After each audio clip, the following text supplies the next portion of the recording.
let me put it that way. When When you did got I to go? promoted headers, when you were trying to change the to cross check.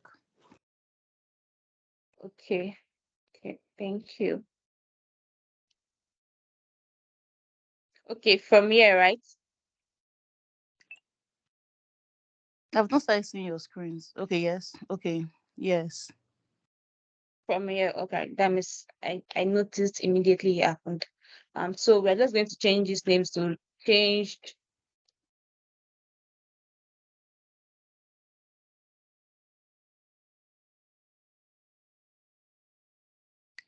currency.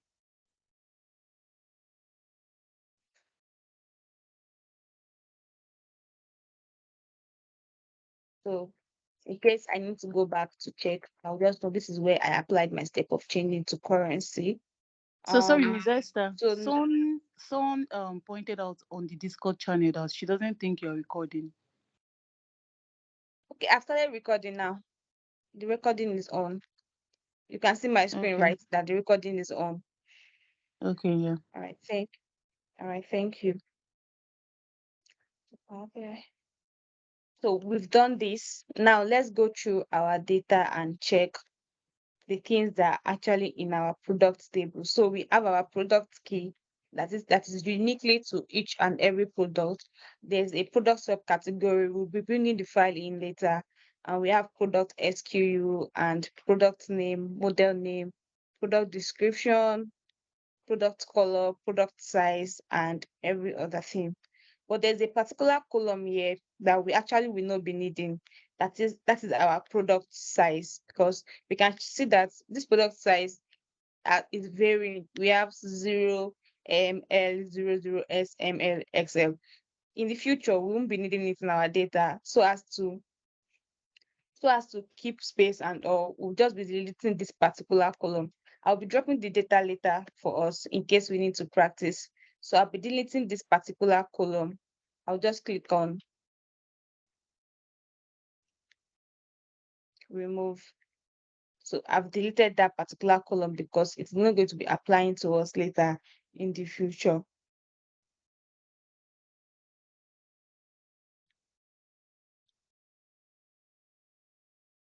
Also, this particular place, we are seeing that product side, we are seeing U and we are seeing O as well. What we'll be doing here is just to replace our value. So we'll be replacing wherever we see 0, we'll be replacing it with NA. What we'll be doing is we just on our home tab, there's also a button here for replace value. What replace value does is, in case what it does is replace existing value in the currently selected column with the specified new value. In case your data is not the way you actually want it, or the data in that particular row is not tallying with every other row, you can just like replace it. You don't have to delete it. You shouldn't delete anything in row. If you delete this particular row, it might affect every other thing. So what we just do right now is just go to replace value. And what are we looking for? 0. Anywhere we see 0, we just replace it with NA. I know most of what I'll be talking about here actually were covered in the Excel class, but it is also prerequisite for us to do for our Power BI as well. So I'll just be replacing them as well. So we've done that now. We've replaced our 0 with NA, that is not applicable or it wasn't available.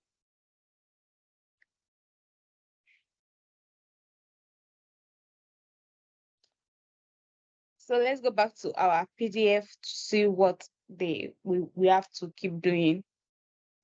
These are query editing tool, which we've explained last week. So we have an assignment here from our manager welcoming us on board. And what they actually want us to do is create a new query which connects to two new CSV file.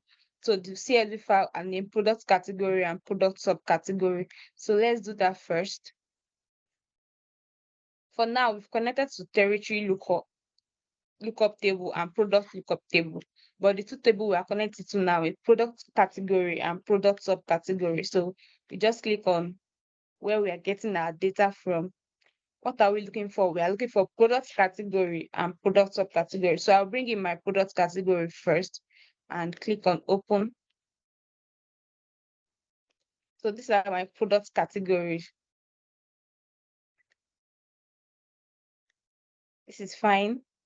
We can again, we shouldn't forget our format of renaming our table to make sure it is how we want it. And we have to also always confirm our data type to make sure it is also in the right format. Next, we'll be bringing in our product subcategory table.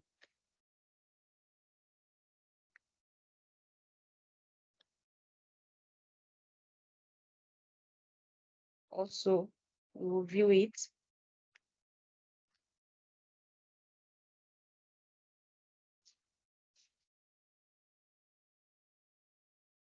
We've renamed it as well. And we need to just cross-check that our data type are also in the right way they should be, which is how it's supposed to be. Now let's check back for what they want us to do next. Okay, confirm that column header have been formatted and all data type are correct. We've done that. Add a new column to extract all characters before the dash in the product SQL column and name it SQL type. So let's go back to our data to see how to do that. So the reason why we are doing this because we want to create a real life scenario of how to use Power BI and all. So is this same data that Folorunsho will be using as well when its time come?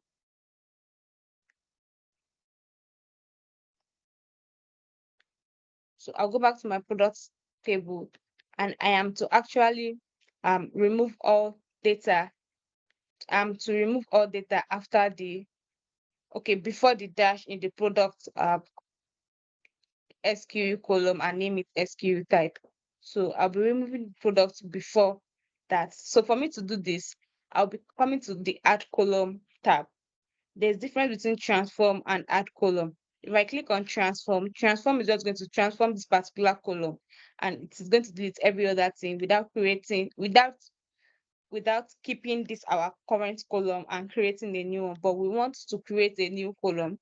So we'll be coming to add column to do that.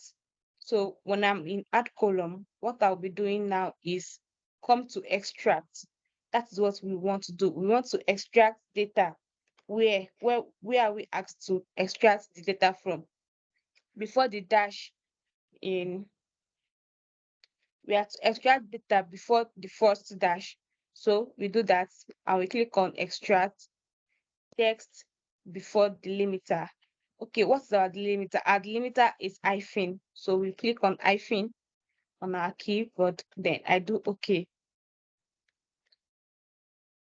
If I go to the end of my data of my table, I'll see it is here. The column is named text before delimiter because we actually got the text before the delimiters here. So we're giving the HL, SO, and all.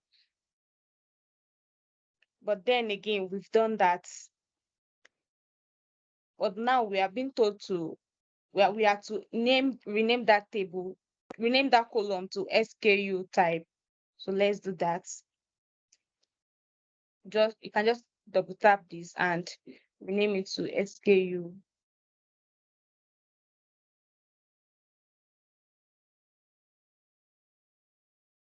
Type, then click on enter to save that.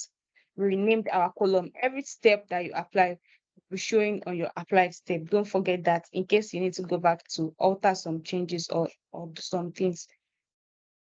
But then again, we are asked that update the SQL type calculation above that is here to return all characters before the second dash instead of the first. So what we are supposed to do is actually remove the characters after the second dash. That is this particular one. It's supposed to be after this second dash that we should retain every other character. So we just come back here. Let's remove this particular column since it is not working for us. And we come back to click on our product SKU. We are still adding a new column. So we come to extract text before delimiter. We go to advanced option. So this is our delimiter. We are still removing hyphen. Number of delimiters to skip. We are skipping this first delimiter that is down here to go to the second one. So we'll be skipping this one to come to this part. So we just put in one here and click on OK. Let's go check again. So this is our SKU type. We just renamed the column as before to SKU type. Now we are almost answering everything they want us to do. So we've done that. They say we should replace zeros in product style with NA. I think we've done that ahead of time already. So sorry. We've done that already to replace our product style from 0 to NA. That has been done. So the next thing to do is just to go home, then we close and apply. Okay, we close and apply. We can see that our tables that we've connected, that we've brought into Power BI is now showing on this our table option. We can also come here to on our table view to view this table just the way it is in Power Query. But Power Query is for us to transform, and we can't do transformation in here. That's why we usually go to Power Query to go and do our transformation. The data model view, we can see that okay, I think it is automatically detecting data. It is automatically detecting relationship. So I won't want it to auto detect. So I'll just delete it because we still have to come back there later to do out in order to know how to do our modeling from scratch. So I've deleted the ones it's automatically detected. So this is our model view. We are not going to data modeling, right? In case time permits us today, we might go into data modeling, or we go to data modeling tomorrow. Okay, let's go back to this. We are done with this particular assignment. We've submitted it the way they want us to do. We've done everything they want us to do here. Our data is looking good already. So this is the result it's supposed to be.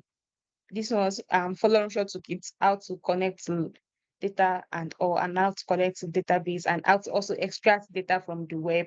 I believe it's very sure following short actually touched that. Okay, let's go to data profiling and all. So let's go back to our transform data in order for us to go to Power Query again.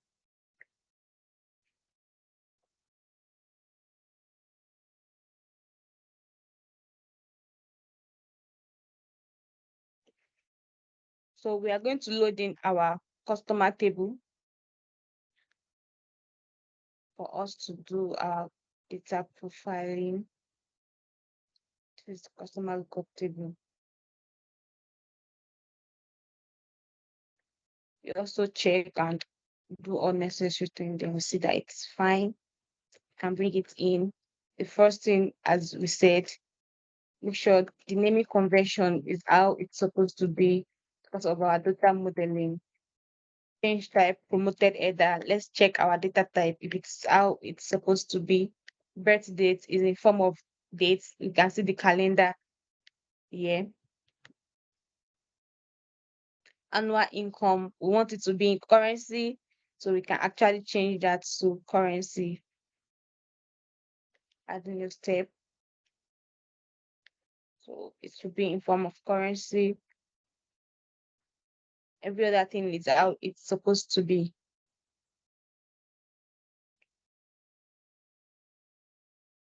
So we are going to data profiling. For us to do that, we just go to the view menu to see this data is currently, we can see it is written here that column profiling based on top. 1000 row, but we want it to be on the entire data set because that is how we get to see everything that is in the data set. If it is doing 1000 row, we won't know if we have empty columns or not because it's just showing our first 1000 row and our data is more than 1000 rows. So let's just do it based on the entire data set. Now we see that before we did not have errors on this particular column. Now it is showing error because we are doing it based on our entire data set. That is why we actually have to always do it on our entire data sets to know the actual right figures. For next thing we are going to do is when you click on this to see what is wrong,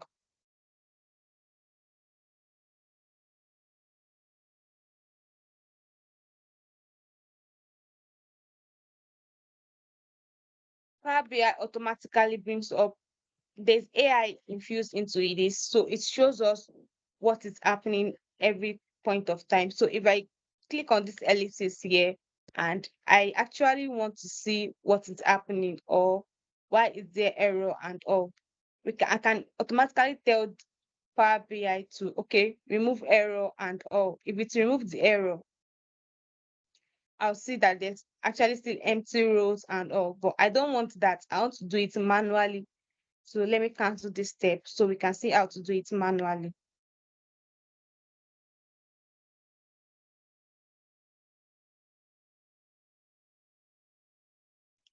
We are going to right click. Yeah, we are going to keep errors to see what the error are actually about. Okay, we can see our error here.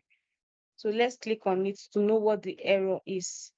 You can see our error is showing that this particular row or that cell is showing the imputed number is 30 hyphen hyphen and there's nothing like 30 hyphen hyphen. It is not tallying with every other number there.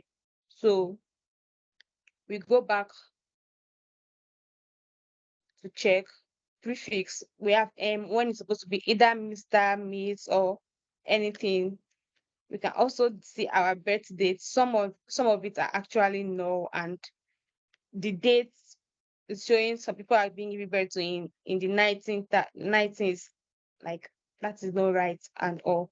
So we can see that okay, this is what the error is, and we now know what to do and how to deal with the error. We can now cancel keep error.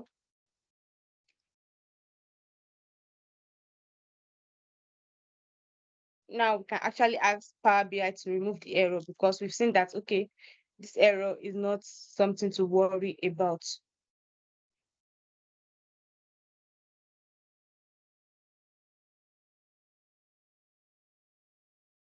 So we've removed our error. Can also come here. We have some empty cells or empty rows. We don't want that in our data. So we can also remove our empty cells and all. Now we can see that our data is 100% valid. There's no error, there's no empty cells or empty rows. The reason why we're having empty cells in the prefix is because some people might not put maybe their Mr. or Miss or Mrs. I guess it was not a compulsory thing. So this is not something to actually really worry about because it's not really playing so much role in our data exploration and data transformation. So that is for column quality. Let's go to column distribution. So for column distribution, we can see that we are having some that are showing distinct and unique. So what this is all about is that, for example, let's use this first name as an example.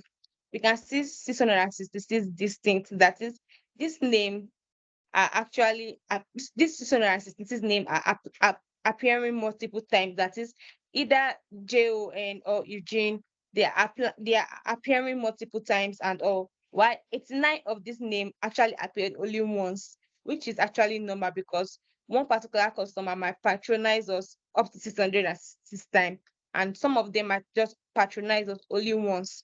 That is why this 89 people name or percent people name is actually unique. That is, they are only appearing once, which is actually fine. as well.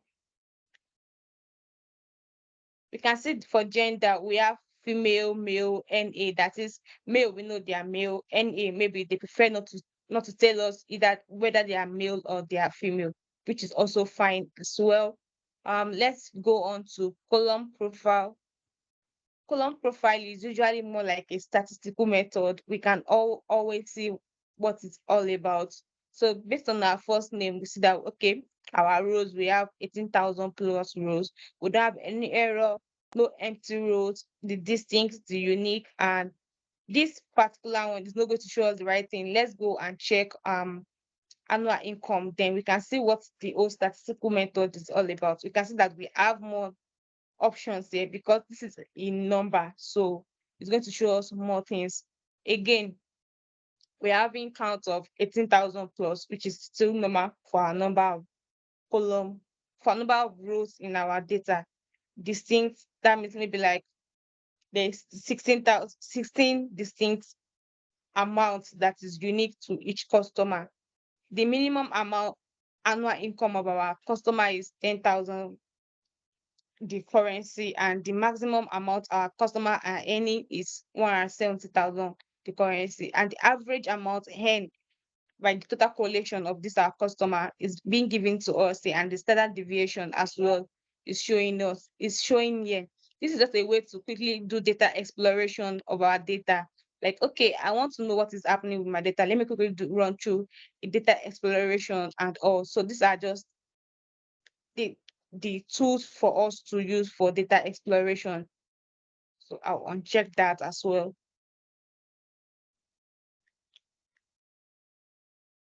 It's always good to do this our data preview or data profiling because it's what we get to know how unique or how authentic our data is. If there's any error, or because this is the 18,000 plus rows of data, there's no way I want to keep scrolling through rows and all to know if there's any error anywhere.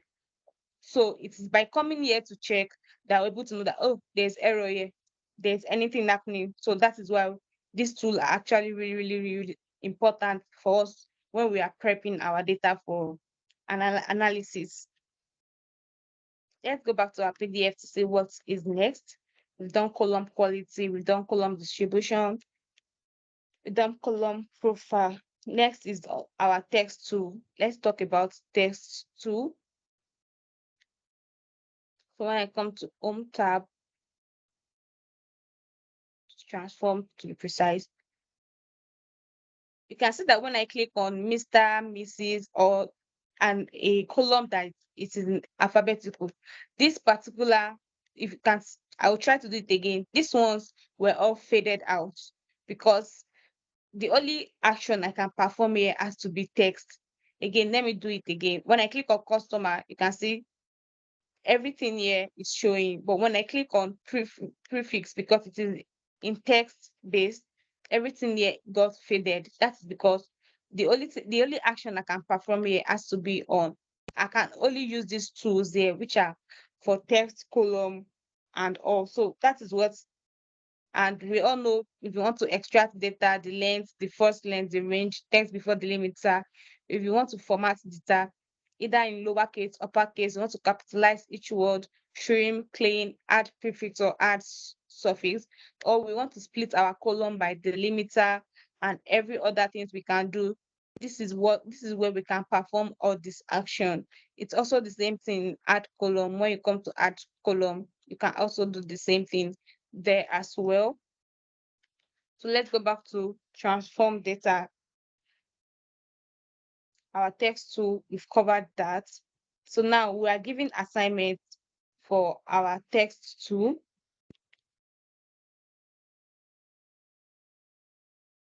But before we do this assignment, there's actually something happening here that is actually worrisome. We can see that our names here are actually in full capital letter, which we can actually decide to make to for them to be in proper casing, just the way it is in Excel, where you can just use equals to proper and type in your functions and all. So we can just click on format, like I said before, and just click on capitalize each word to get this into proper casing. click on format again and click on capitalize each word. It is going to do that again, doing the same thing. So I have capitalized each word. Now our data is looking good. What we are currently doing right now is known as data exploration, and we have to explore our data before you go into any analysis. You have to prep your data. If your data is not well prepped, you'll be having issues when you are doing your data modeling, which is very, very important whenever you are doing your data modeling.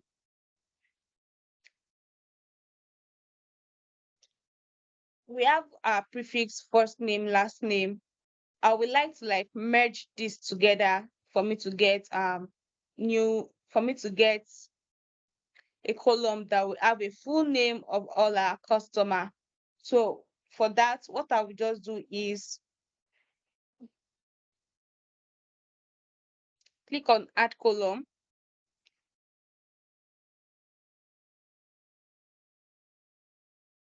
then click on shift and click on last name. Like that, I have these three columns selected. You need to note that if I click on last name, then click on shift, then come to click on prefix, PowerBI will automatically arrange the name as Yang, John, Mr. But that is not how we want our name to be. Our name has to start from Mr. So the first column I will click on is Mr. and click on shift, then click on. One thing you need to notice first is you can see that this merge column is actually faded out because I'm only clicking on one column and it's not possible for me to merge one column because it's already one column. So when I click on shift now and go to last name, you can see that our merge column is actually now visible for us to click on. And what it does is to create a new column based on the concatenation of the currently selected columns, which is almost the same thing in Excel again. That's why we said Excel is like a basic. When you understand Excel very well, to understand Power BI and every other thing would be very, very easy for you. So what I just do is click on merge columns. What do I want my separator to be? I want a space in between them. What do I want to name it? I would like to call it full name because that is the full name of our customers. So I just click on OK. When I come to the end here, I can see my full name here because I've merged these three columns together, and it is showing here because what I did was to add column. I didn't transform. What I did was to add column. So this is it. I can also come here to actually rename it to created full name. So I can know that, okay, this was the step where I created full name for our customers.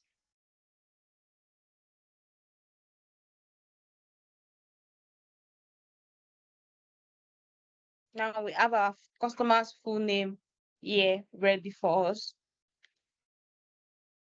We have an assignment again from our manager. What does our manager want us to do this time around? Our manager wants us to duplicate the email address column and name it domain name. Okay, let's do that first. Come to Power Query.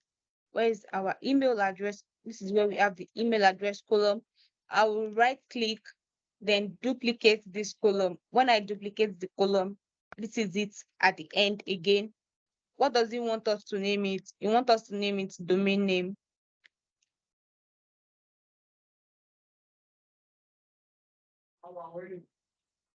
Change this to domain name as our manager wants it. After that, what else does he want me to do? In the new column, remove all text and characters except for the domain name. How do I do that? Again, we just go to our extracts. I'm actually transforming this time around. I don't want to add a new column. So I just transform and come to extracts. Then I do text after delimiter because I want to keep the text after the art for and after the art. So text after delimiter. what delimiter do I want to look at? I'm looking at art. When I do okay, I have all my domain name because your email address usually carry domain name. I can be Esther at datakliq.com, Esther at gmail.com, Esther at yahoo.com. So after the at is what is called the domain name. Now I have their domain name. What else does it want me to do after I have it? Use transformation steps to clean up, capitalize the name, and all.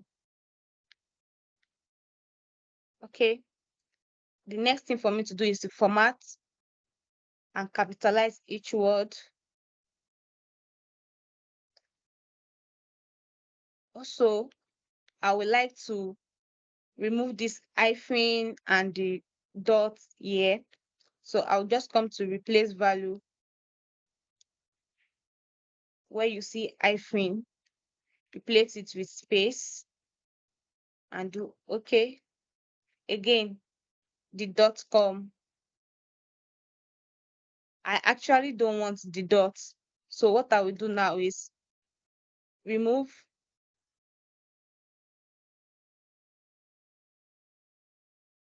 the text after delimiter.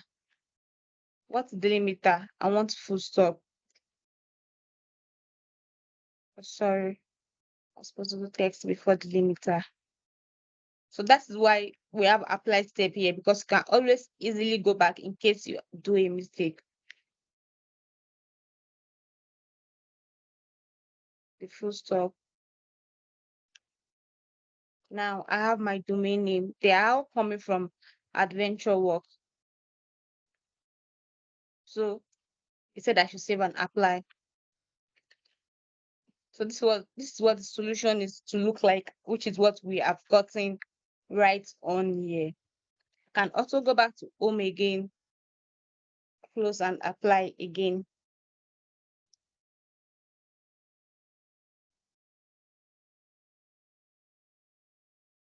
The data I am bringing in is now looking good. The data modeling is coming up one by one because every time we keep loading new data and it's coming in here.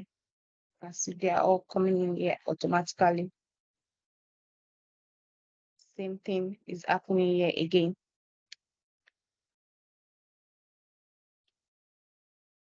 The next thing for us to talk about is the numerical tools, what they do, and how we can also make use of them.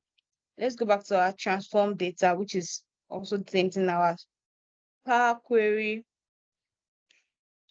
So for our numerical tools, we can find them under the number column. For them, we have statistics, standard, scientific, rounding, information, trigonometry. And for statistics, we can see we have some minimum, maximum, median, average, and every other thing that has to do with statistics. For standard, we can do our add, multiply, supply, divide, and all. Also for science, we can see square roots and all. Also, in case you need to round up your figures, we have round up, round down, and every other thing in the stat in our number column. Okay, how can we make use of this right now?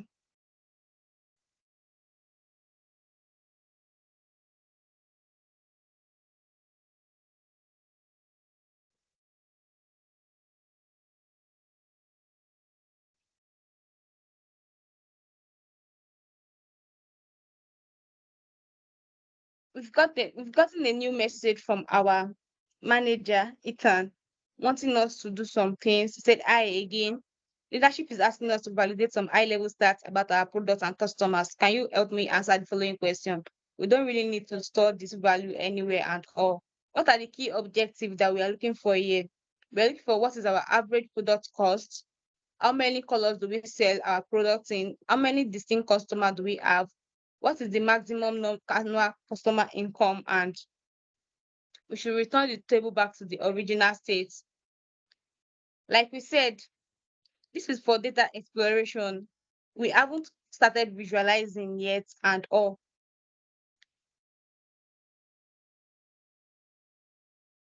we can make use of this statistics table just to check quickly what we are looking for in our data. So we can always go back to the way the data is and not actually get it loaded into Power BI and that.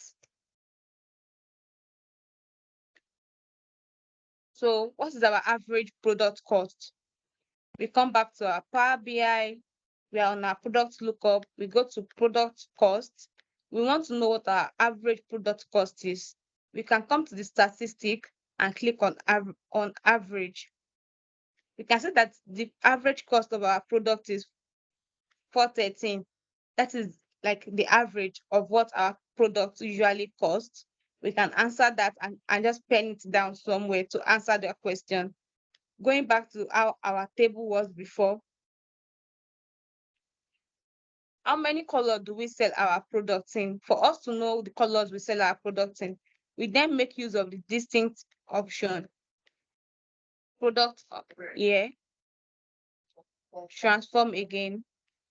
Then we can now count distinct value. Like I said before, counting distinct value will show us the number of how things are really are. So count distinct value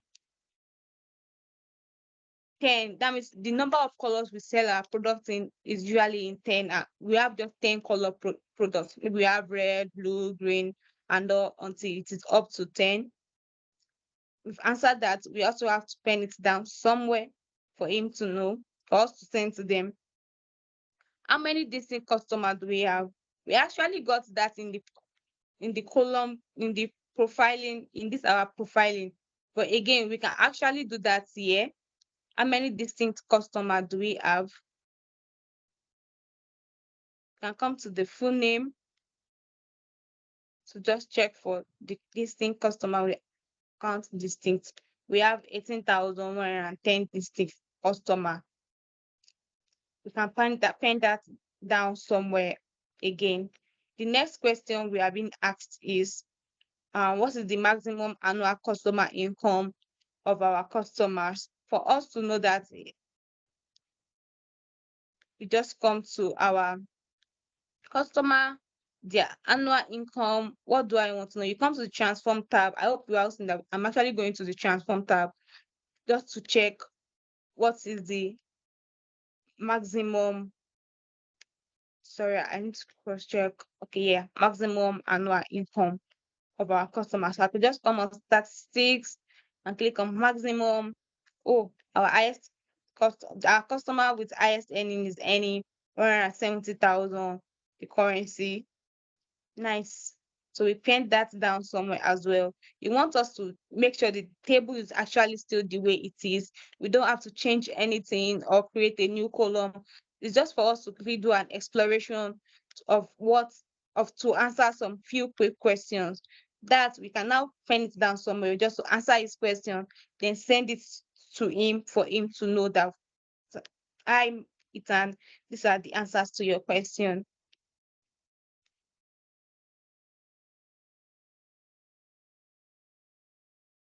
Now we have them answered here, and it's just like exactly what we got. We got 413, we got 10 for a year, we got 18,000 plus for a year, and we got 170K for our customer income.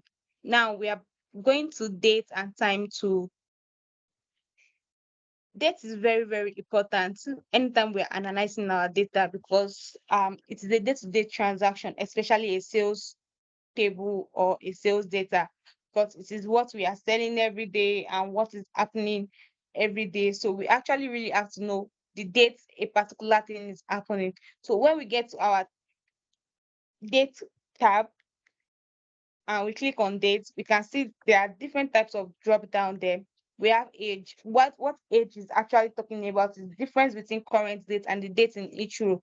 That is in my role, if I have 2022, the data in 2022, and I want to know since how long have we even sold this thing that you're just returning, in case someone is returning. Maybe you sold an item to someone and they're just returning it back today, and you want to know, okay, we usually say we only do 1 year guarantee, and you want to know, okay, is it up to a year already or is not up to a year yet, for you to know if the if the warranty still covers the person. What you just make use of is the age option. So you get to see the difference between the current date and the date in that particular row. Then you know that okay, today's date is 9th of September, and this person bought this thing last year. Is there still um time for them on their warranty, or the time has elapsed? Also, the date only, this particular one here, what it does, it remove the time component from a date and time field. In case our date is in form of it is in form of date, and say have time. Okay, this is the date I actually bought it.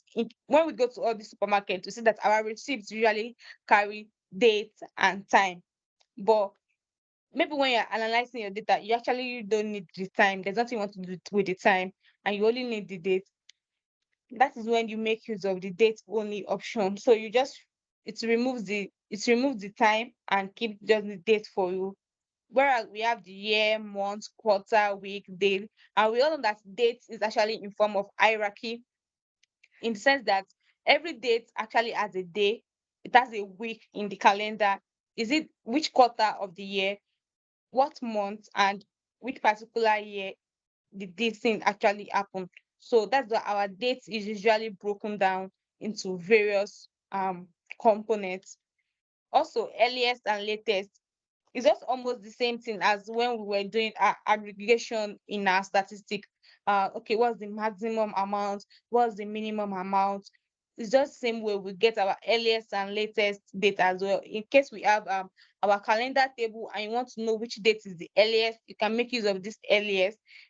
You want to know which date is the latest, that is the least date on that table, you can make use of the latest. Uh, we will actually have to, if you want to make use of these tables, you usually have to use them in a add column menu, not in the transform menu. You usually have to go to add column, because you don't want to transform your dates. You just want to add a new column for your dates. Let's create a calendar table, and let's see how all these things that I've been talking about actually works. We also go back to our new source, text CSV, then bring up our calendar lookup table. Let's see what it looks like. Okay, we just have a single column. Okay, we have it here again, our name, what we want it, confirm the data type. It is showing a calendar that is okay, it is in the right way it's supposed to be.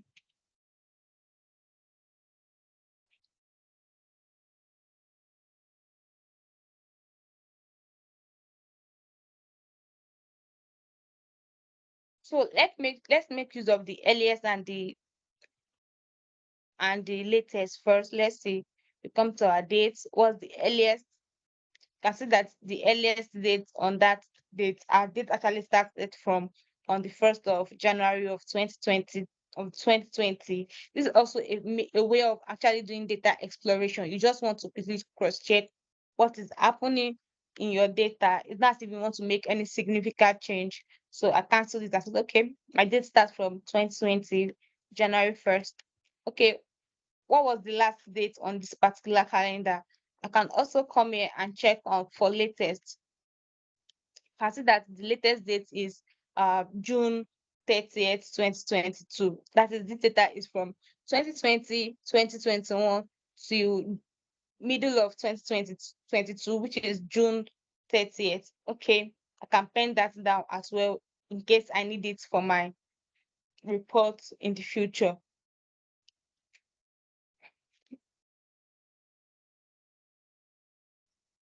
The next thing for us to do now is to create date, a full date or calendar table. So I'll come to add column. Like we said, we need to actually always perform these steps in add column. So I'll just come here and do date. Okay, what is the first thing I want to see? I want to see this particular date. What is even the name of the date? What days are they? I can come to day.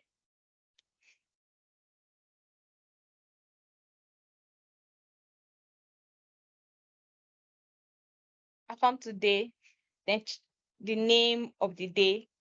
Automatically we can see it showed us that okay, 1st of January of 2022 was on a Wednesday. Nice. Then we know that okay, this particular person, in case our company is running on shifts, we know the people working on Saturday, working on Wednesday, working on Thursday. We're like, okay, nice. What else can we check on this dates calendar? We can check on for start of week. Just come to week. Okay, when does the week start? Can just do start of week. Okay, the week started 12th December 29 of 2019. Okay, because the date actually started, the day is actually on a Wednesday, and we all know that week doesn't start on a Wednesday. It just depends on where you are. It's usually either Sunday or Monday. Again, what else can we try to create out of our date column?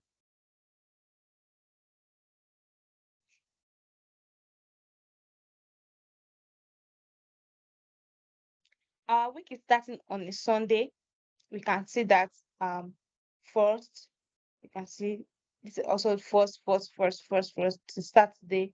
Then again, another Sunday, the date changed from 5th to 12th. That's to tell us that for this particular data, the week is starting.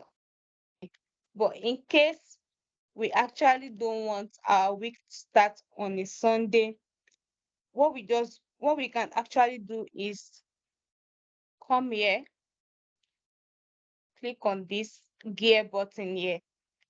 Let me cancel it. On our applied step, we can see this gear button here. You can just click on it, and okay, the name is still start of week. What week do I actually want my dates to actually start from? I can just do this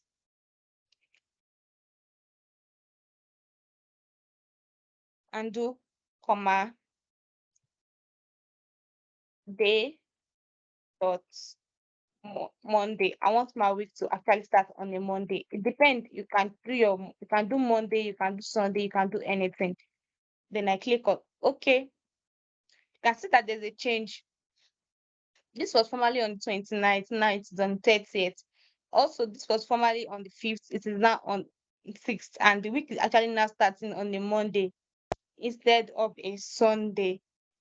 So these are actually steps that we can actually take in case the calendar is not the way we actually want it to be. Again, what is another thing we can actually check here? We can also check for start of month. I want to show you guys something. Since I've been clicking on this particular column, when I click on start of week and I come here and do start of month, you can see our table is showing 12th December 1st, 2019, whereas our calendar date actually started from 2020. Then if we want to analyze our data, we'll be having some errors because it's now showing 2019. No, we don't want data from 2019. So that I can just cancel this and come to this date option here and just do start of month. Now I have my month starting from where it's supposed to start, January 1st of 2020, the way it's actually supposed to be. We need to note that this particular date is our fact date. It is the date that we are actually working with. It is out of this particular date we are trying to create other columns. If I create another column from this particular column, I'll be getting error, or when I'm analyzing my data, it will not be tallying with what I actually have here, because this is the table. This is actually the date column I'm supposed to be following for everything. Another thing we can do again is quarter. Let's check quarter, start of quarter. Which quarter is this particular date? Okay, I have start of quarter again. This can still go on and on and on because they are all in the same quarter. So that is that about our calendar table. Let's see again if our manager have any assignment for us. We've created our calendar table.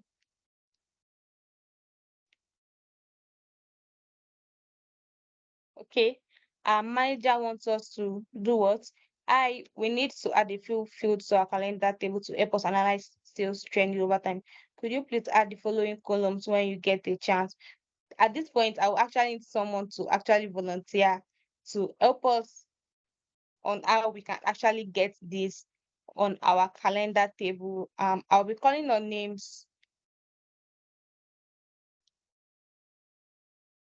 Actually, hi Ngozi, are you there? I think that's the name I can actually remember right now. Hello Ngozi or Ezinne.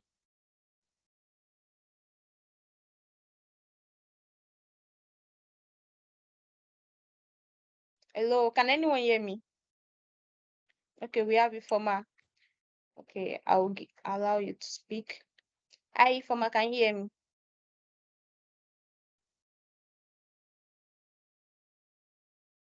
Ifoma, you can speak now, please. Okay. Oh, hi. Good morning, Esther. Good morning, everyone. Good morning. Okay, now you are the one that will help us answer this as our um objective from our manager. So we are going to create this new column in our calendar table. We are doing month name, month number, start of year, and the year itself. So how do I start? What do I need to do first? Okay, but sorry, I raised my hand like to Okay. bring your attention to the fact that your screen is lagging. So some things like I wasn't able to catch up with you because some steps just applied without us seeing what you initially did or how you got to arrive at that point. Okay, I need to confirm first if it is like that for everyone, because sometimes it can be your internet. Okay, on the Discord channel, a lot like about 4 people attested to the same this thing that theirs is lagging. Okay, thank you. Okay. I'll check again.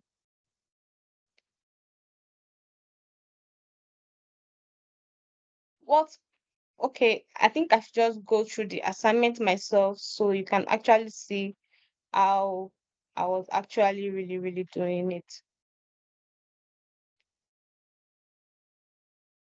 Let me hear from Blessing before I go on. Hi, Blessing.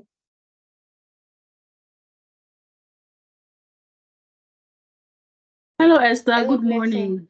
Yeah, good morning, Esther. Thank you so Good much morning. for a wonderful session. So yes, what the other lady said was true.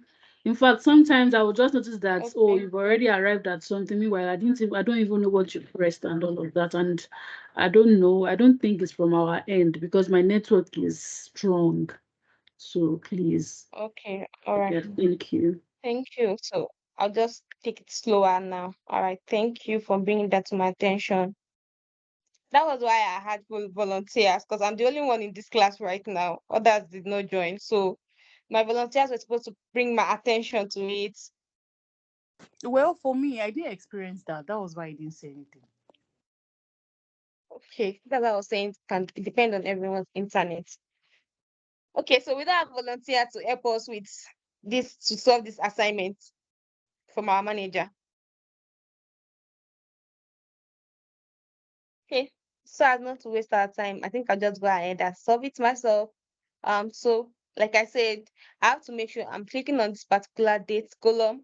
And what was the first thing our manager actually wants? He wants us to do month name to show the month name. So I'll just come here, come to date. Okay, I'm working for months and I need to see the name of the month. So when I click on that, I have my month name here. I can see January, February, and all. Please, were you able to see this? Or it was lagging as well? I mean, I can say it from my hand. All right, thank you.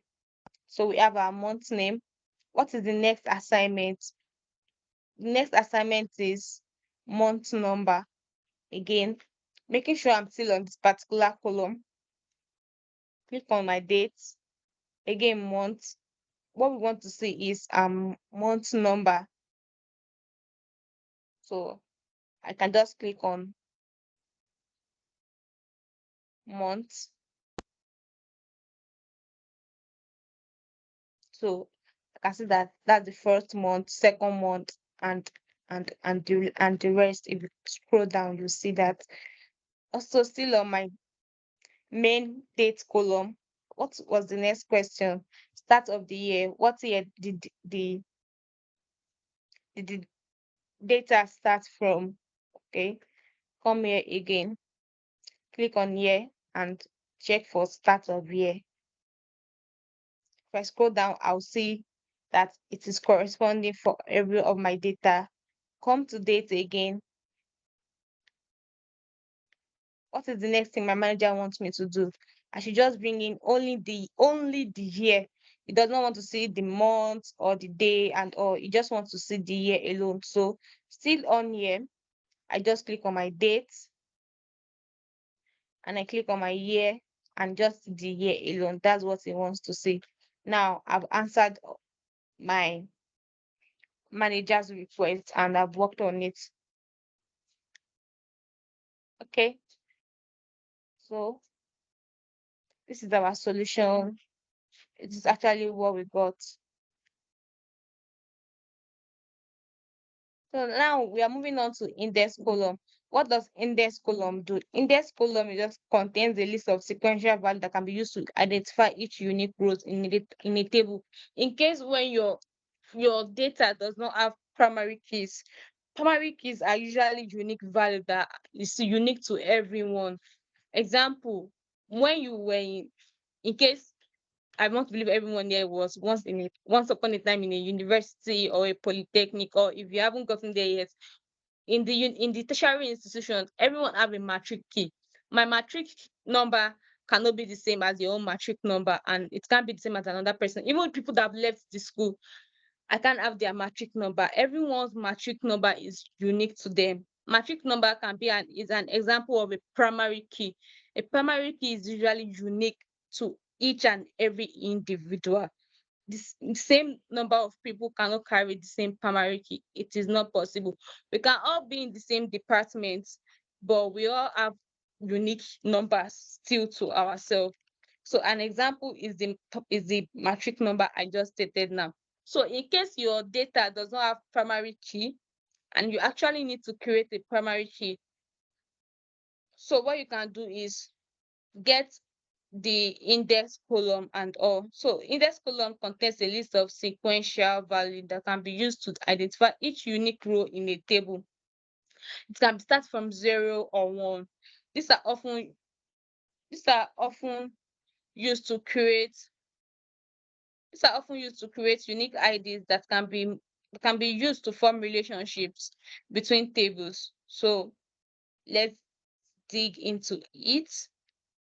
Let's try to create an index column still on our add column tab. It is not on our transform because we are not transforming any column to turn into our index column. We are only creating a new column for our index column. So when I click on add column, I get the index column. So where do I want my index column to start from? Do I want to start from 0 or to start from 1, or I just want to create a custom type? But I want my index column to start from 1 so it can be unique to each and all of them. So this is my index column. You can see that there's a sequential of number that started creating from 1, like that, like that, like that. If you keep scrolling down, you see that the number is increasing.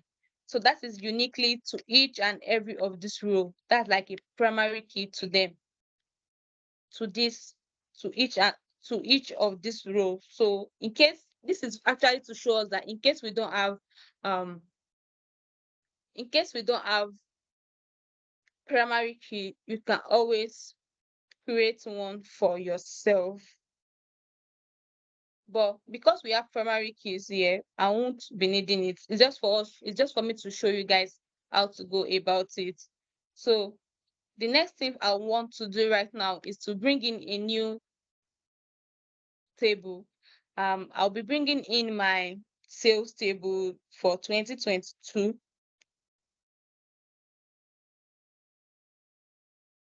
I want to bring it for 2022 for now. I'll be bringing in others later. Okay, to see. The first step again, my naming convention, that to be the same. Done. Check for my data type. Okay, this is calendar, still showing calendar. Other number is showing text. When you have a data that is containing both number and alphabet, it is best to just use text format. My product key is in O number, O number, O number, just how I want it. Another thing I would like to show us is how to do conditional column. What we did before was index column, but now I want to do conditional column. Someone actually asked this question on Discord channel that they want to create a new column, but not just based on the number, but to put words to it. So example of that is conditional column. And how do I want to, if I want to create a conditional column, I'll just click on conditional column.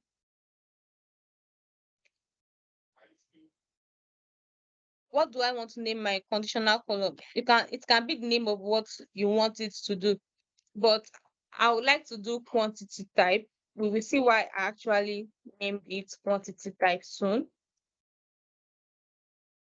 What columns do I want to create this new column? What column do I want to column them on from? So I'll just click on column name. Okay, I want to make use of other quantity. If my other quantity equals to,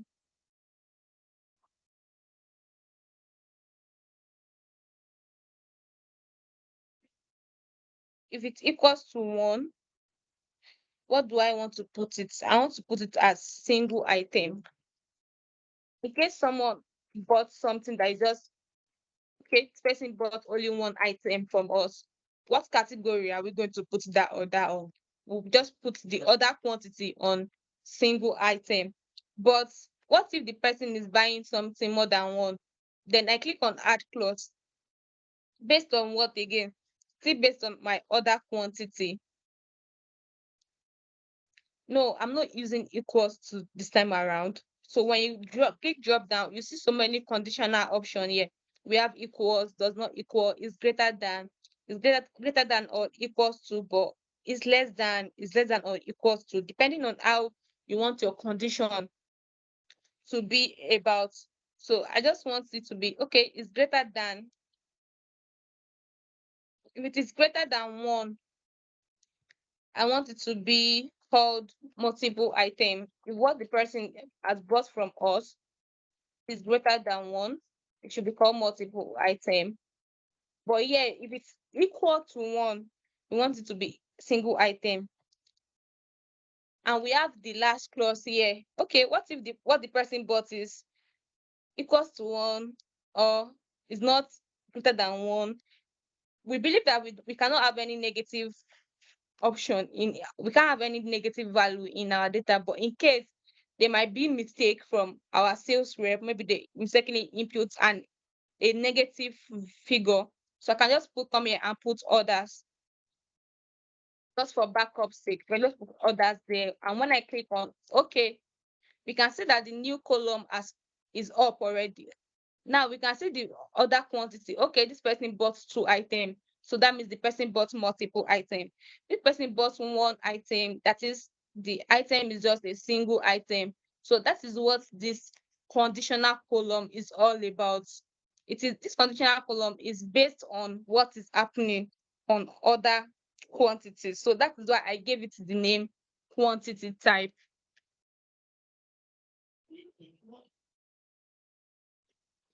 So I gave it the name quantity type. Another column again. Let's see. Okay, we've done index. We just finished doing conditional right now.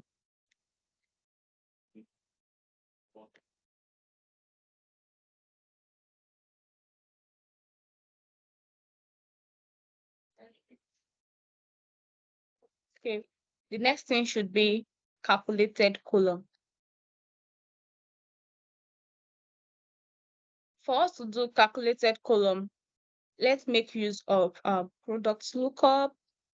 Let's see. Okay, we have product price here.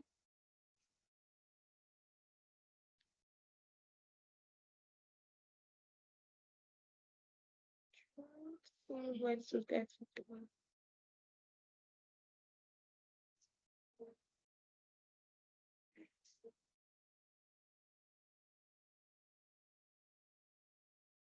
Sorry, I'm trying to get something.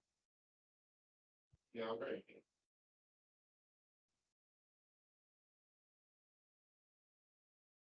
Yeah, but that's friends with a friend, but that's the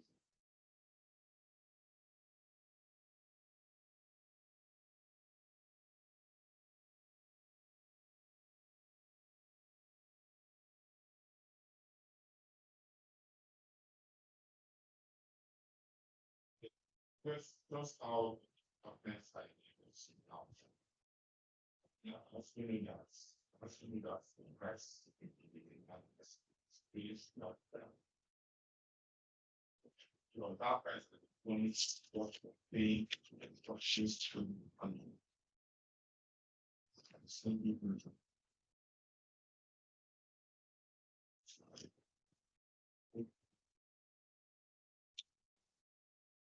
Um,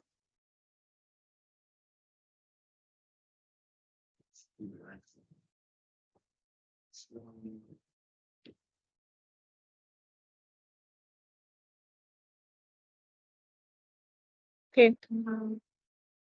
So for us to get our calculated column, we are going to make use of the standard numerical function. What is the calculated column going to be? In case I'm trying to calculate something of this particular column, maybe okay, we want to do discounts or we want to run on promo.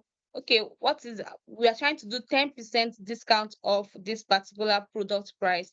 Our product price for our product currently is 34.99 kobo or cents, but we would like to like do a 10% of our products. So what we'll be doing is to multiply. If I click on multiply, I'll just add 0.9 is 90%. That means I want to get the 90% of this particular column. That is what we are going to be using as our discount price. So let's click on OK. We can see the new column here. Our product price was formerly 34.99, but now it is 31.49. So we just name this column discount price.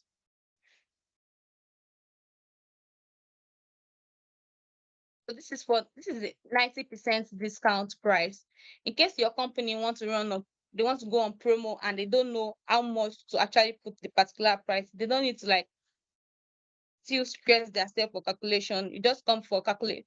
That's what's called the calculated column. You just come, click on the particular your old price and just come to standard. Do I want to add? Do I want to multiply? Do I want to subtract an amount from it? Or in case we are trying to like, okay, from all our products, let's remove 10 kobo or something. So you just input it there and it will bring you the necessary new price. Don't forget you have to do this in add column because you don't want this column, you don't want to lose your former old price. If I do this in transform, this my old price is going to change to this new one, but I still want to keep this particular column. So that is why I did it in add column, where I get like add a new product, add a new discount price. So we can run our promo and do everything we actually need to do.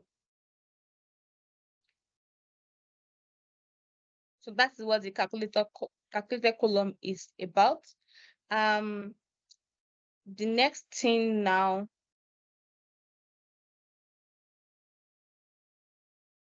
is for us to look at grouping and aggregating. Okay, what is group by all about?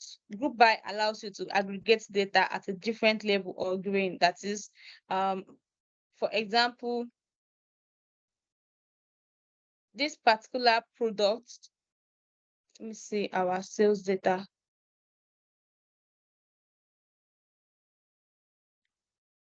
You can see product 540 appearing multiple times, and it can actually be the same for other product as well. But in case you actually want to like group our data or our sales to see, okay, how is product 540 doing, you can just group it and just see how this particular product is doing and all. So that is what this group by product is actually all about.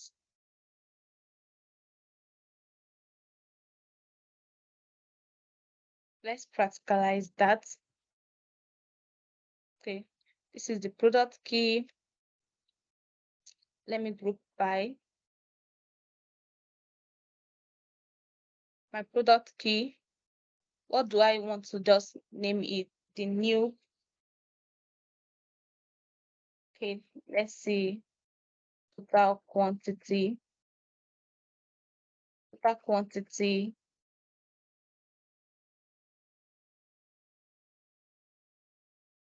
of our product key. What do you want to check? We actually summing it to see the total of what each product is selling based on what. This is also almost the same thing as that our conditional table, our conditional column. Okay, what column do we want to do this based on? Want to do it based on order quantity. So we want to check how many order is each product getting. So that is why we are using sum. If we want to check average of what each product is selling, we can do average and all. But let's just do sum to see how much each product is selling. We can see that, let's just do sort ascending. We can see that each product is showing just once. So we have 102. That means we have like 102 product type. So product 214, we've sold 1,218 of it. Product 215, this is the number of it that we've sold, and we can see for the rest products like okay. This is product. In case we stock in for product 490, probably what we have what we stock was 210, and we said that, oh, we've sold 202, we'll be having like just 8 quantity left. We need to like restock and all. So this is still data exploration. What we'll be doing since morning is what they actually call data exploration and data transformation. We'll be transforming some column and table, while we just be trying to like explore some, and what we are also, while we are also trying to just be exploring some data, some exploring our data to see some key things we can actually get outside our data without actually having to change the whole of our data, but we can still actually explore our data to pen down some things we can quickly get, just send to someone. In case our manager just called us, oh, hi Esther, this particular product 214, how many have we even sold so far? I can quickly do that, just group by my product key, sum it, and by the order quantity. Okay, total quantity of for what we sold so far for product 214, we've sold 1,218 of it. Oh, nice. Okay. Also, if we want to see, okay, which product is even doing the best, let's check.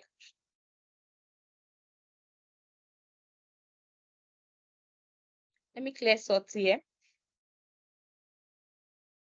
Total sort descending. Which product is doing best, or which product are we even selling more? Then I quickly can see that, okay, what I did was clear the sort I had on this particular column.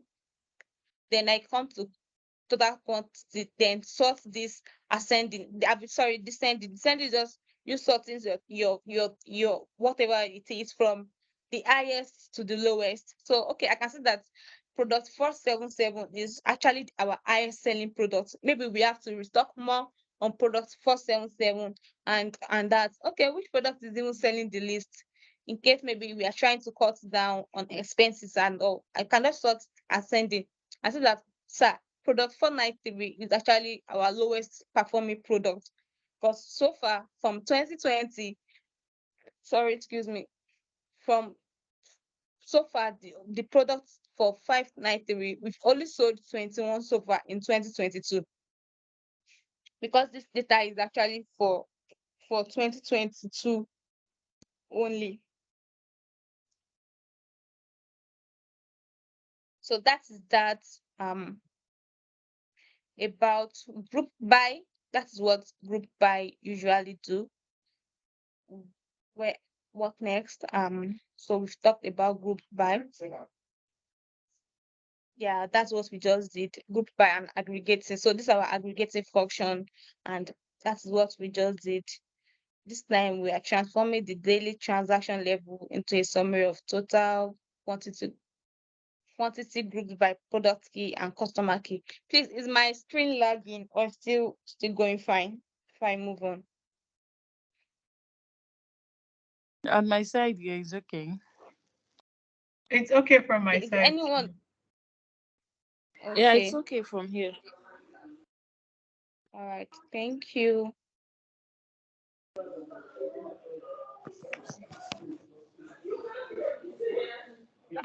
Please, can you mute yourself? You are not speaking. Thank you.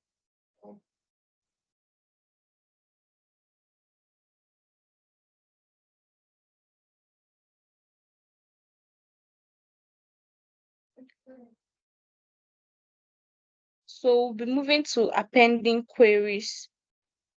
For appending queries, it's just like we bringing in two data table and stacking it on one another. So appending queries allow you to combine or stack tables sharing the exact same column. This particular table, if it is 7 column and this is 8 column, it's not going to work. We cannot stack them on one another. But if it is both 7 column and we stack it on and they are all the same data type, it is going to work. Sharing the exact same column structure and data type. So now I'll be showing you something different from the way we'll be actually be bringing in our data again. So we'll be doing appending query now.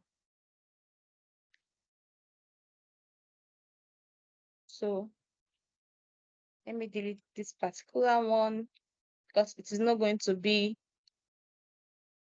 in the data we'll be bringing in now. So let me go home, new source, text CSV, connect. I would like to bring in my 2020 data, open, say okay. Just change the name. Okay, I would like to append it. I just come on my home tab, come to append query.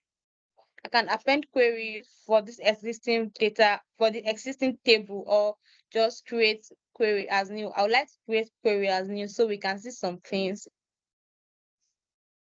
Okay, my first table is 2022 table, and my second table should be my 2020 sales data table. So I'm trying to like bring whatever is in this table and whatever is in this table. I want the two of them together in one table. So when I click on OK, I can just rename this to probably sales table.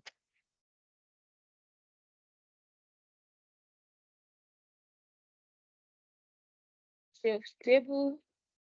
And I open my sales table, I will see that I have let me load more. I'll see that I have my data from 2020 and my data from 2022 together. That is what append queries does. So it has stacked the two table on one another. So okay, now we have a full sales table. So this can actually save us space instead of having this separately and having this separately as well. which which can actually be taking up space in our system. So let me try to delete this to see. Let me delete this so we can just keep this particular table for our analysis. So I got an error that I cannot delete this particular table. The query sales data 22 cannot be deleted because it is being referenced by another query sales table. So I can just close it.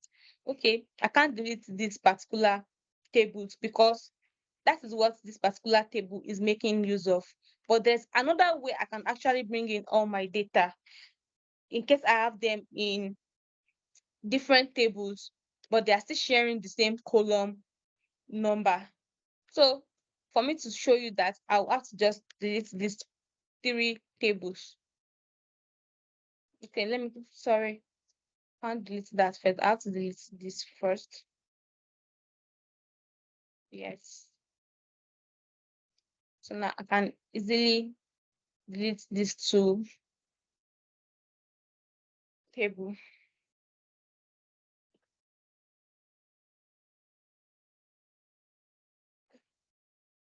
So there's a way to actually bring in data to your Power BI. You can keep data of the same column, like I said, in a particular folder on your desktop. So this is my data for this course. So far, we'll be getting our data here. I can actually come and save these 3 particular data because they are in the same column, they might not have the same row number, but because they are in the same column number and they have the same data type, I can just keep the 3 of them in the same folder. So those 3 tables are all in the same folder right now. So what I will do is go back to my Power BI, just do get data from new source. I can go to more, then click on folder, connect. So it asks me for the folder parts on my laptop, like on my machine or whatever you are using, what the folder part is. If you know the folder part, you can just copy and paste. But since I don't know what my folder part is, I can just come browse. Okay, I know where it's on my desktop actually. Okay, it is my Power BI course.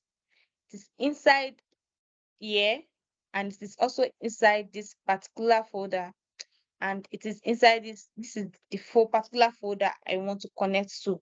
So like that, I can bring in those 3 tables in at once instead of bringing them separately and taking up space. So I can just bring everything together and just click on OK.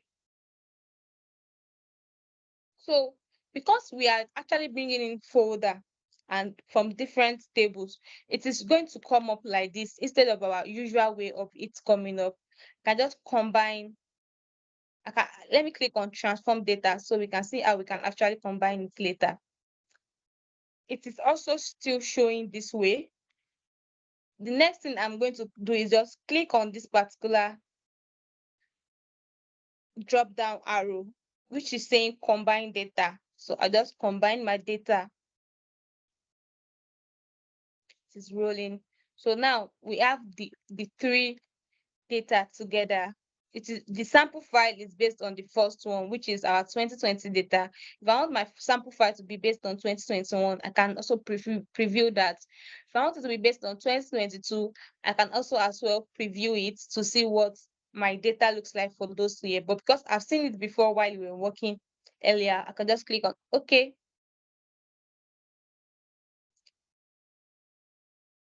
Now all my data from 2020 let me do for entire data sets.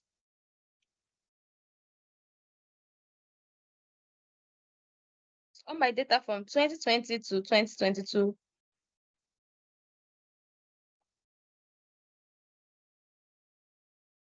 is all here right now. So it will say list may not be complete, and I can just load more. So I can see that I have my data from 2020, 2021, 2022 inside my table now. So what we can see that we have a new option on this our left hand side. These are the things that Power BI did on the ground back end that we have no idea of while we are trying to bring in this data through folder. So I can just close it because I actually really don't need it. This is what I'm particular about. Now I have my sales data in full form. Okay, source name, I actually don't need the source name. There's nothing else to do with it. I can just remove it. Again, my other quantity, I can just create a conditional column from it again. For this conditional column, we've done it before, but I think I want someone to actually tell me how to go about it right now. Please, if you know, you can actually tell us. Like I'm trying to recreate that value that we have: single item, multiple item. That's what my conditional column is all about right now. If you can take us through that step, please unmute yourself and speak.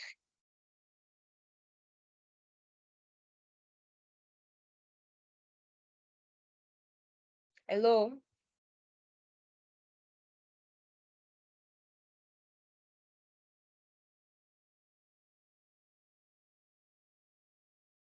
Hello. Okay, Kamaldin.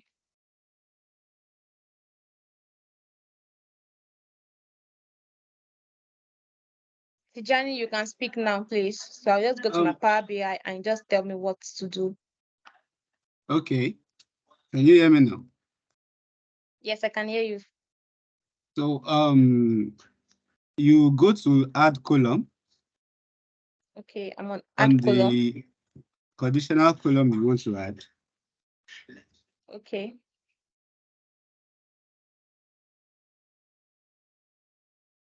Okay, what do I do next? So we are going to change the new column name to the desired name we want.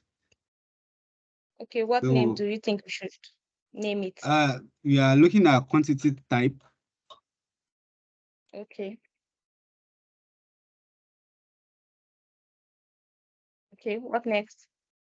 So we are going to look at the first condition, which is if column name. So what column name? So other quantity, that's what we are using. Okay. What operator? So we are using the equals to sign for the first condition. Okay. What's my value? 1, if it is 1.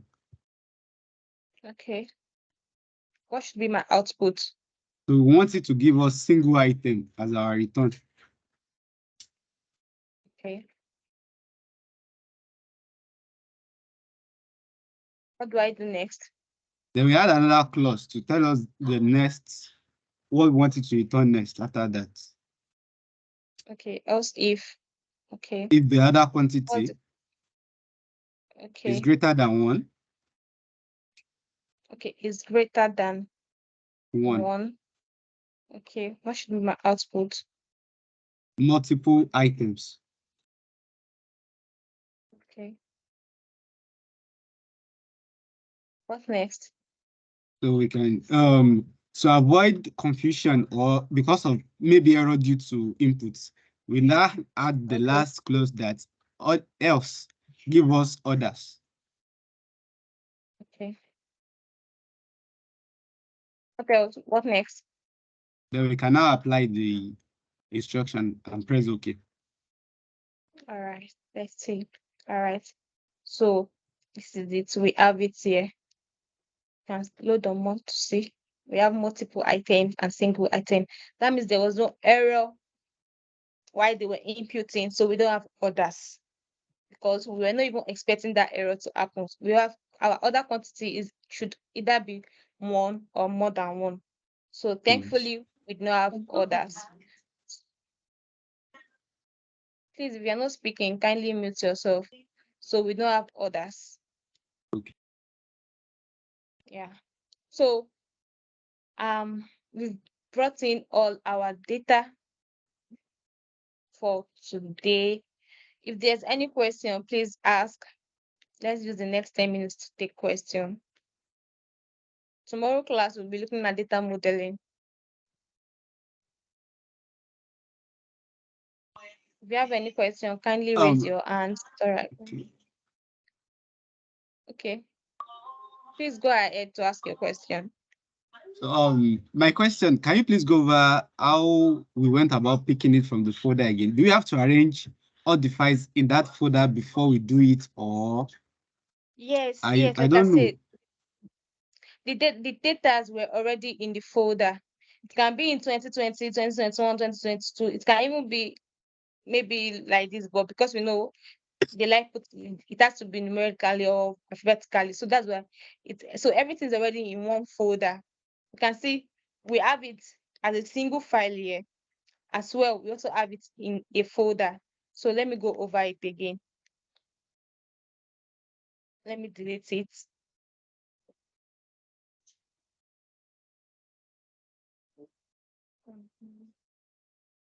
So I go to new source.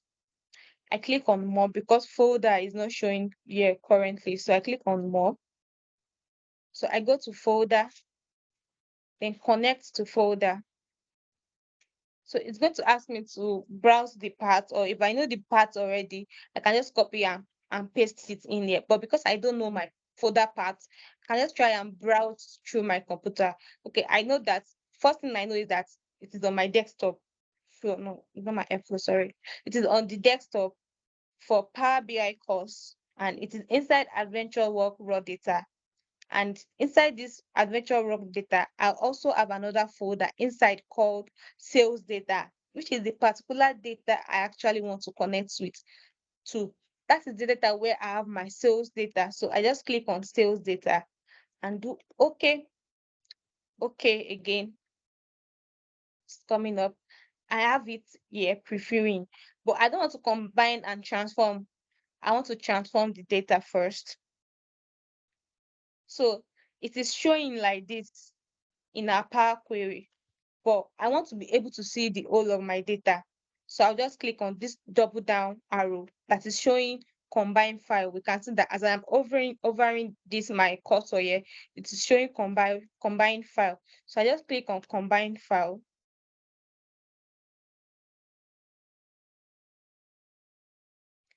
I can see my sample the way it's usually shown normally. I can also preview my sample based on 2020 data. I can say I want to preview 2021 as well.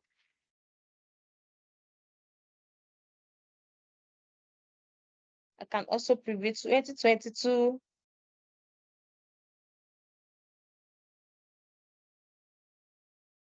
So anyhow you want to do it, but by default, it's preview first based on the first file.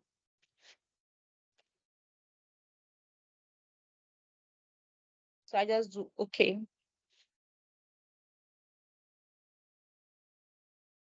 While I do okay, I have all my data in here now from 2020 to 2022. So this is the source name where the data is coming from. Have I been able to answer your question, Johnny? Yes, thank you very much. You're welcome. Mr. Ben.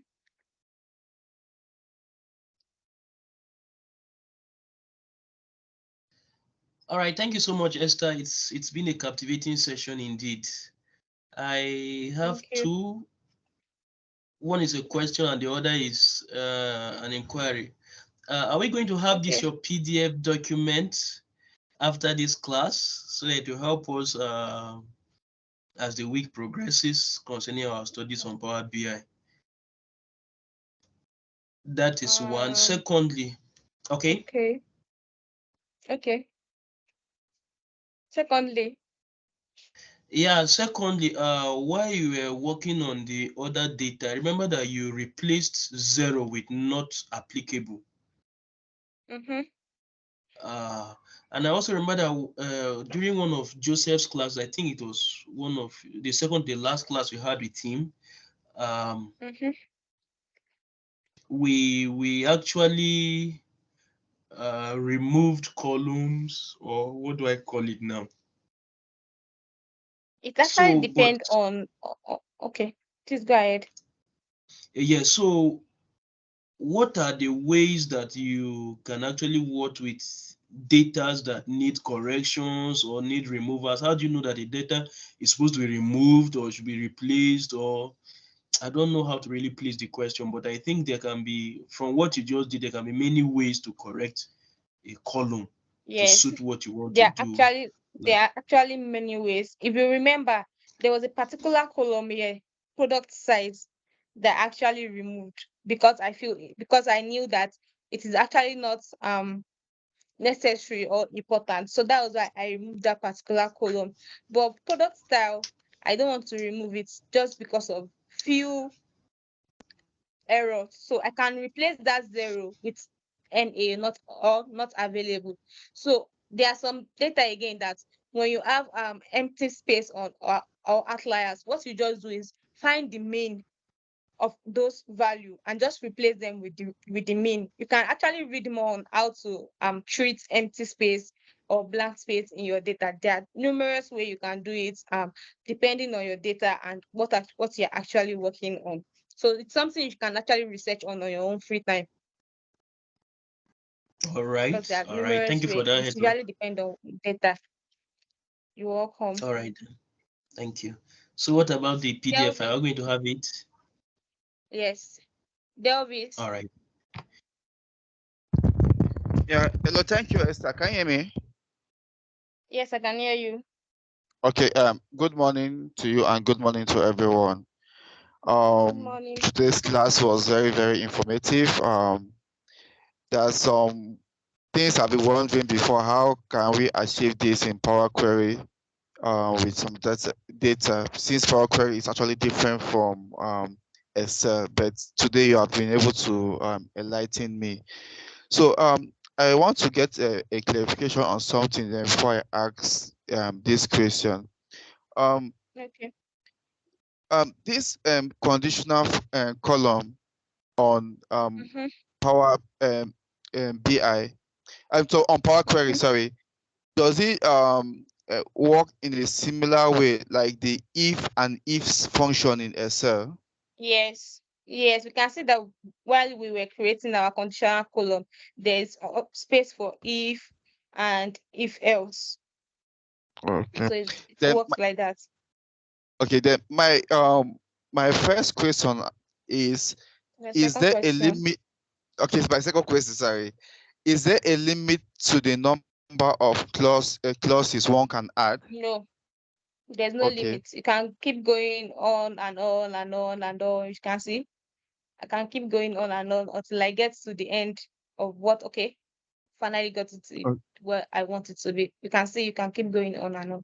There's no limit. okay, okay. Then my third question is, assuming one is confronted with a type of data, let's just assume the data has 20 rows, okay, Okay. and let's say 10 of the rows are made up of text and the other 10 are made up of numbers, and we want to Mm-hmm. divide we want to make that data to be 10 rows actually, and create one additional column where the numbers will be in one column and the text will be in one column. Is something like that possible?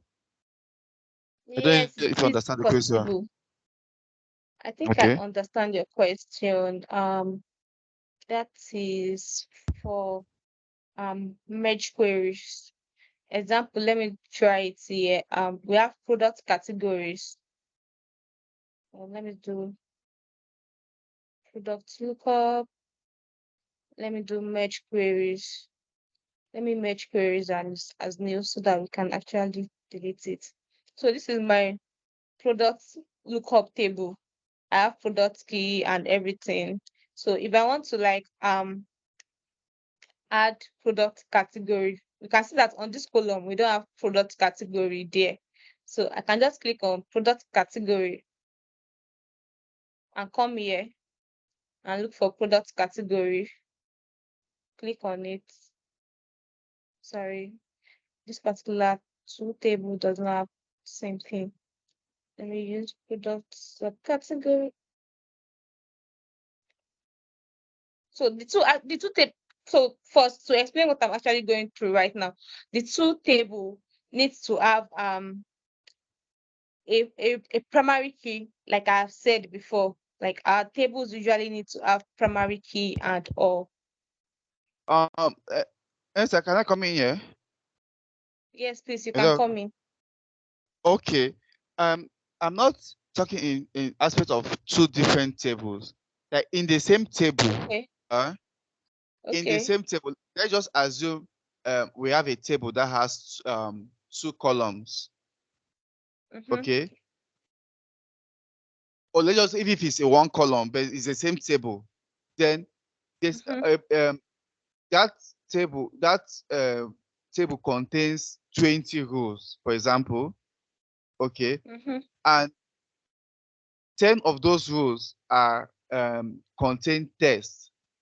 The other 10 contains numbers. Number. Okay.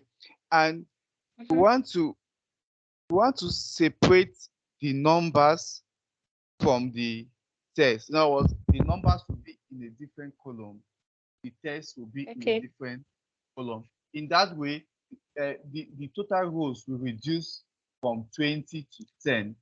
To Then you 10 have each. All right. Okay. So I get your question now. So for example, this particular column here, we can see that these ones are in number and these ones are in text. But let's say they are actually all together in one row, and you are trying to like split them into two different columns, right?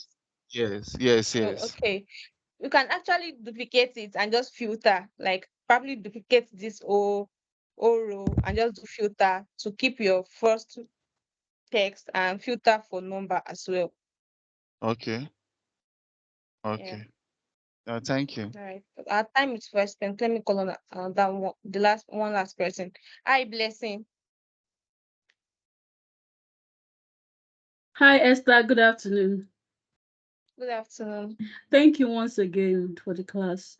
So I wanted to ask, for example, if there are errors in your data and maybe peradventure you have to either delete, or delete or edit, just like the one that we found that somebody typed 30111 instead of typing the original stuff there, or some space were empty, and then you delete or you just do something to it. What happens? How does data integrity come in such a situation?